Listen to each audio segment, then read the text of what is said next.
A person who's living a lie, they cannot be well balanced. They cannot be well adjusted in themselves. Because you can lose it all, but you can't lose your principles.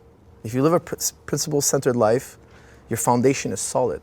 Whereas if you, let's say for instance, you have a great company, you have a lot of money, and you base your life on having this, well, you're going to be an insecure person because money and fame and fortune is frail. You could lose it in an instant. You could wake up tomorrow and for whatever reason, things fall apart. Now, if you based your life on this, your base of your life will crumble. Some people base their life on another person. Let's say, for instance, a relationship. They're in love with a certain person. Well, that person might get sick and die, they might leave you, etc. So then your whole world will come crashing down if you base your life on this. If you base your life on being an athlete, being the best athlete, this is a Bo Jackson. He's the greatest athlete of all time. If his life was based on being the best athlete of all time, what happens when your hip is broken? And now you can't be this great athlete. Your whole life will come crashing down. So you can't base your life on something that's frail, that can be taken from you. So according to Stephen R. Covey, the human psyche will always be healthy if it bases its life on principles. And Socrates said the same thing, virtues, being a good person, this is the key. In all our searching, the only thing we've found that makes the emptiness bearable is each other.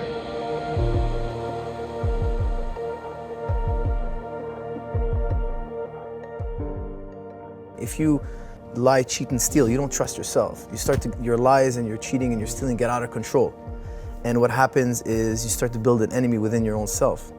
So he says corruption is the root of all disaster. You look at today, you're not really taught not to lie, cheat, and steal. It's not really a theme anymore. It's not really a theme to not do bad things. Now it's kind of like, it's cool if you're a badass and you get away with things. It's kind of starting to be cool almost. Because according to Socrates, you go through 3 phases. One, the first generation works really hard. The second generation comes up behind them. They see the hard work, but they don't work as hard because life is good. Right. And then the third generation behind them, they didn't see any hard work because their parents were well off, and all they saw was abundance. So they don't have that hard work, that work ethic that their forefathers had, that built. Like for instance, when Rome fell, 2-3 generations later, the youth didn't know who built the roads. They didn't know who built these buildings. Like, who built these great structures? Was it aliens? Was it the gods? It was actually their forefathers, but that's how far off the ladder they fell. But the pinnacle is self-actualization, what he calls self-actualization, and that's exploiting all your potential.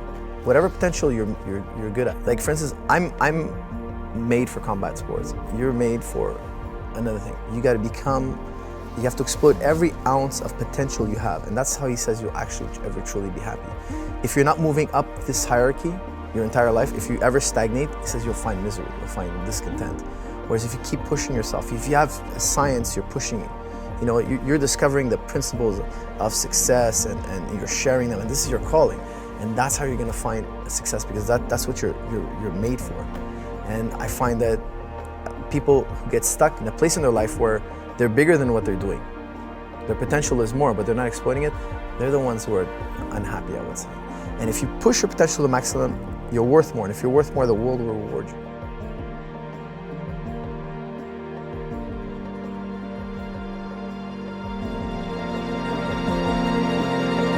You're an interesting species, an interesting mix. You're capable of such beautiful dreams and such horrible nightmares. You feel so lost, so cut off, so alone.